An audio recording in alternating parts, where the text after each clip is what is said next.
Good morning. I was thinking this morning we'd talk a little philosophy. Uh, Life is perception, and our perception of life is largely determined by our worldview. And the purpose of philosophy is to expand that worldview, broaden that worldview, and in doing so, see life completely differently in a way that enables us to manage our emotions and to enjoy every day. To be honest with you, and that's not just bullshit. I'm not like this. I'm not. I'm not. I'm not selling this.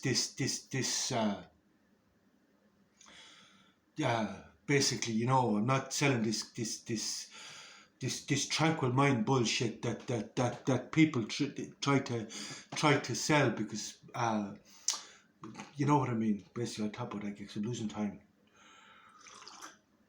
But basically, what I wanted to do is I wanted to say why I accused Peterson of ignorance the other day. I accused Peterson of ignorance on the grounds that he has no knowledge of the forms of the good. Now, what are the forms of the good? Well, in Plato's Symposium, Socrates stressed that the focus ought to be on minds and souls. For example, they were all drinking there in Plato's Symposium. They're all on the piss. They're all drinking, and there's one lad there who wanted to shag Plato or shag Socrates, and Socrates was saying, "No, you're of an inferior soul. You're of an inferior soul. Basically, I wouldn't touch you with a barge pole. You're of an inferior soul. I focus on minds and souls, not bodies. You're of an inferior soul, and you focus on bodies." So, basically, the forms of the good is that the most important thing, according to Plato, is the mind and the soul, and this is what the focus should be on. And to focus on the body is to focus on the Homeric hero. And now the Homeric hero would be, say, Achilles. This is the warrior, the physical prowess, the physical body and the physical prowess, and this is the Homeric hero. Now, Plato wanted to rise above the Homeric hero and focus on the mind and the soul as the most important thing. Now, I don't agree with this because I think for myself, and I'll explain my perspective in a minute. This is to exist, to think for yourself. Now, I will give Peterson his due. He does think for himself, but he still doesn't have knowledge of the good, because even though the perceptions of others don't matter, and they don't matter to me or anything else, but I will still consider the perceptions of others and try to see things from the perceptions of others. This is called empathy. The ability to be able to see things from other people's perspective and not just impose your perspective on them and impose your will on them. And this is what he does. And this is what he did the other day with this transgender in the session that he put online. He more or less rattled out a whole big heap of generic bullshit, about the emotional states and about basically, as I said the other day, if he couldn't baffle her with science, he blinded her with bullshit. And he wrote a big stupid narrative, which she then adapted and decided to align herself with, and started to say, "Oh yes, I can see what you're talking about. I used to do this and I used to do that and I used to be a tomboy." And she started to align herself with this bullshit rather than saying you're talking to your arsemate. So he asserted himself as an authority, and then she decided to align herself. But this is not going to resolve any issue for her at all, because she's continuing to do what she's done up to this point and align herself with the perceptions of others, namely his perception, his narrative. Do you understand? His narrative. She started to align herself with his narrative rather than think for herself and say, "Mate, you're talking out your arsehole." But anyway, this is the will to power. The will to power. The will to power is basically imposing your will on the world, your desires, your aversions, your will. Now, the will to power is an instinctual drive, and everybody, well, not everybody, some people don't have any will to power. But this is, and I know you could nearly say everyone has a will to power, because even if they don't have it, because the question then has to be, how does the will to power manifest itself in you? So even if you get somebody who has no great ambition, which I've encountered in the past, but they still try to impose their will, in that they piss you off to a large extent, in that, you know, they go against the grain to just try and ruffle your feathers. Now this is the will to power as well, because they just decide to impose their will, even if it's just to impose their will, basically, just to ruffle your feathers, or to get attention from you, or to anger you, or to piss you off, because then they're controlling you. As I've expressed this before, this is control you. If they can make you angry, if they can make you jealous, if they can make you disappointed, if they can make you happy, they're controlling you. Now this is the will to power. This is the will to power. And the question is, how does the will to power manifest itself in you? Do you control the will to power? Now Peterson does control the will to power, and he uses it for his own for his own agenda. But anyway, so does she. But anyway, but yet she's not conscious of of the will to power, but he is. Now, but he hasn't got, the reason I say that he hasn't got knowledge of forms of the good is because, as I say, to have knowledge of forms of the good is to say, to focus on the mind, on the soul, but they're one and the same. Now, if you were to focus on the mind and the soul, as I do, largely, predominantly, as I say, you often hear me saying, I look past people. Like, for example, if someone's trying to anger me, or someone's eating my food, I'd look past them and I say, what are you at? I don't even credit them with responsibility for their actions. I don't even credit them. I look past them, because I focus on the mind, I focus on the soul, and I have the understanding that these people don't think for themselves. Now, when you move past this superficial perspective of focusing on the body and holding them accountable or responsible for their actions, then you're focusing on the form of the good. You're focusing on the mind and on the soul. So, for example, if we were to do this and use Plato's form of abstraction, math, we would say E equals mc squared. Now, this means, more or less, to break it down, this means everything is energy. I'm not going to give you the full blast because I haven't time, but basically everything is energy.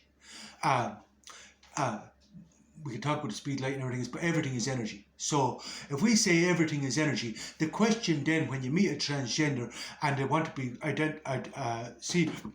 they want to be identified as a female, even though your concept of them is a man, your initial concept of them is a man, you have to be able to talk to them, and you have to be able to see things from their perspective, that their soul is a woman. Now, if everything is energy and you're focusing on the soul, the question then ought to be, is this masculine or feminine energy? Now, as the universe used to say to me quite frequently, you're not your hair, you're not your body, you're not your hair, you're not your body. Now, I don't accept this. I'll explain why in a minute, because I choose to exist as a thing in itself. But I'll talk about that in a minute. But they don't. And they're identifying as their soul, and they say, I am a woman. I am a woman. Now, to be able to see things from their perspective, as I say, is empathy, and you have to say that their soul is female energy, and they're not their hair, they're not their body, and they have accepted this. They're not their hair, they're not their body, and I have to be able to see things from their perspective. This is then, in fact, a woman. And I won't try to impose my will on them, and I won't say, no, you're a man, no, you're a man. What I do in this circumstance is, being intelligent enough, I don't use any gender pronouns at all. In one case, I did call them my mate, and they said to me, I'm not your mate, and I said, no, we're not friends. Are we not friends? No. Because then I then broke down their concept of mate. You know what I mean?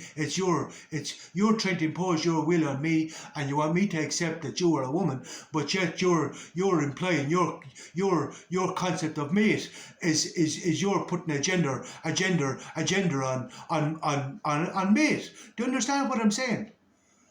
So they had to accept this, that they are my mate, or we're not friends. Do you understand?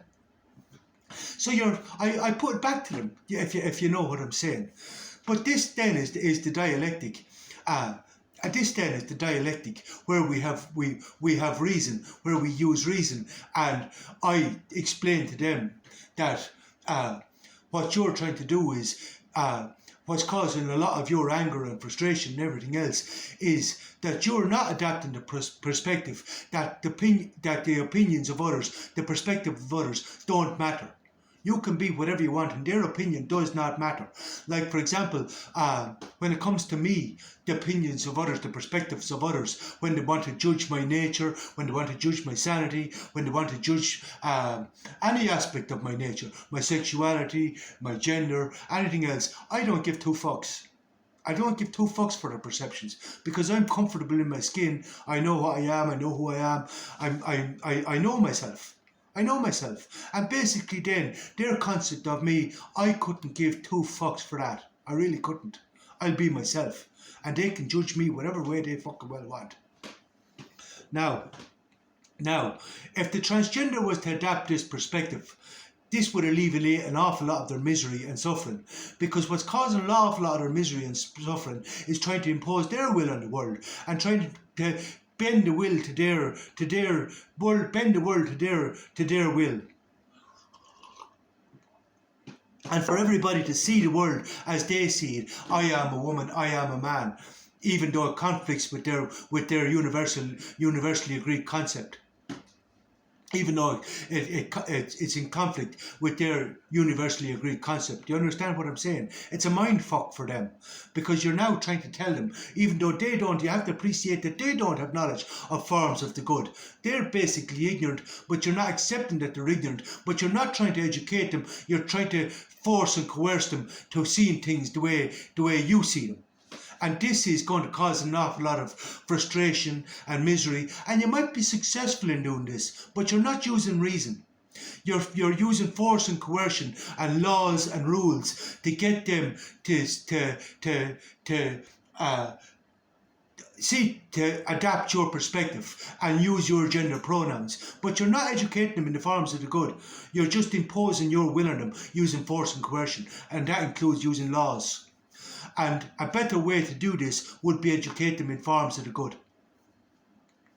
Now, the next thing then I want to say before I wrap this up, I want to talk about this. I want to talk about your man Enoch Burke, who's standing outside the fucking gate, the fucking idiot I call him, that's standing out the fight to the gate of the school, and why the whole of Ireland is laughing at him, and the whole world should be laughing at him as well. Don't give that cunt an inch, because basically, I give Peterson his due. He does think for himself, even though he might be ignorant in some regard. We won't call him an ignorant man, but he's ignorant in regard to knowledge of forms of the good. Enoch Burke is not thinking about his beliefs at all. He's just looking to impose his beliefs on others. But he didn't question how those beliefs are serving him, and he didn't question those beliefs at all in relation to how he's to broaden his worldview. He just clung to these conditioned beliefs, and then being a teacher is trying to impose these beliefs on others.